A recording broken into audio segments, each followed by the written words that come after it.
நகை வாங்க போய் பல்பு வாங்கின கதை கேட்குறீங்களா? அதுதான் இந்த விலாகில் பார்க்க போகிறோம். இப்படி ஒரு மோசமான சம்பவம் நடக்கும்னு நான் எதிர்பார்க்கவே இல்லை.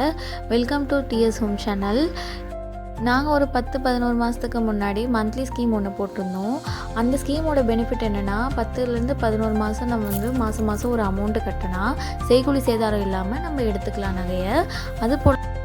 அதுபோல் தான் வந்து 11 மாதம் சீட்டு கட்டி முடிஞ்சாச்சு. இந்த மாதம் போய் நகை எடுக்கலான்னு சொல்லிட்டு ஒரு பிரபலமான நகை கடைக்கு நாங்கள் போயிருந்தோம். பேர் சொல்ல விரும்பலை. அங்கே தான் இப்படி ஒரு மோசமான சம்பவம் வந்து நடந்துச்சு. சரி நகை எடுக்கலான்னு சொல்லி நிறைய டிசைன்ஸ் பார்த்துருந்தோம். நிறைய டிசைன்ஸ் கலெக்ஷன்ஸு நல்லா இருந்தது. அதில் வந்து பியூட்டிஃபுல்லான ஒரு டிசைனை எடுத்து சூஸ் பண்ணி வச்சுட்டோம். ஆனால் அதில் தான் இருக்குது ரியல் ட்விஸ்ட்டே. இதை வந்து என்ன ஆச்சு அப்படின்னு பார்ட் 2ல் அப்லோட் பண்ணுறேன். ஸ்டே டியூன்டாக இருங்க. பாய்.